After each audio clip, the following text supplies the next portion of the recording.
Kisah Paulus dan Onesimus. Dahulu memang dia tidak berguna bagimu, tetapi sekarang dia sangat berguna, baik bagimu maupun bagiku. Dia kusuruh kembali kepadamu, dia, yaitu buah hatiku.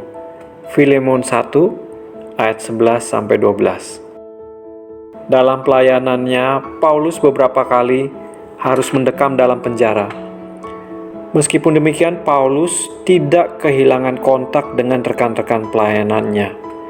Kita dapat menemukan banyak bukti korespondensi Paulus dengan rekan-rekan pelayanannya yang tercatat dalam berbagai kitab di Perjanjian Baru. Salah satunya adalah suratnya kepada Filemon yang ia tujukan kepada Filemon, Apfia, dan Arkhipus serta jemaat di rumah Filemon.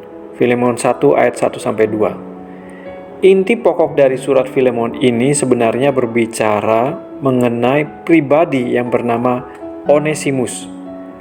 Onesimus yang berarti berguna atau profitable adalah seorang budak yang melarikan diri dari rumah tuannya, yaitu Filemon yang tinggal di kota Kolose.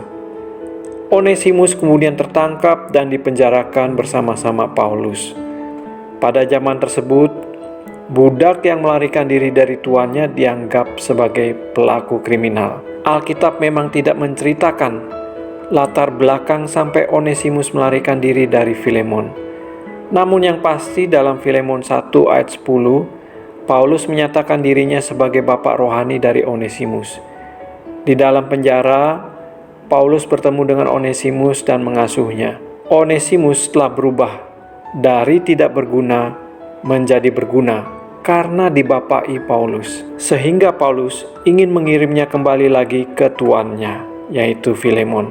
Filemon 1 ayat 11-14. Untuk meyakinkan Filemon, Paulus menuliskan pendapatnya bahwa dahulu Onesimus memang telah melakukan kejahatan kepada Filemon sehingga ia dihukum. Namun Paulus percaya kelak ia dapat kembali ke Filemon. Filemon 1 ayat 15. Bahkan Paulus memberikan kesaksian bagaimana perdopatan Onesimus menjadi seorang Kristen dan membawa kegunaan bagi pelayanan Paulus. Sehingga Paulus yakin Onesimus juga masih berguna bagi Filemon, baik sebagai hamba maupun sebagai seorang saudara di dalam Tuhan. Filemon 1 ayat 16. Paulus menutup pendapatnya tersebut dengan meminta Filemon menerima Onesimus kembali dan Paulus sendiri yang menjamin segala hutang Onesimus. Filemon 1 ayat 17-19.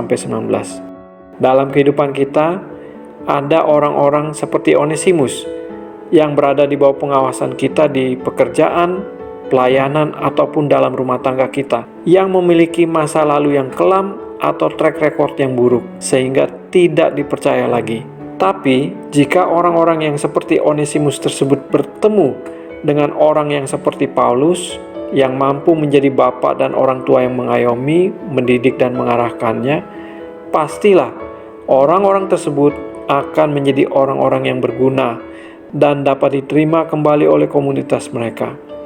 Jika hari ini Anda di posisi Onesimus, carilah Paulus yang dapat menjadi orang tua yang baik bagi Anda. Jika Anda adalah Paulus, temukan Onesimus-Onesimus di sekitar Anda dan didiklah mereka dari orang yang tidak berguna menjadi orang yang berguna. Amin. Fathering is not something perfect men do, but something perfects the man. Frank Pittman.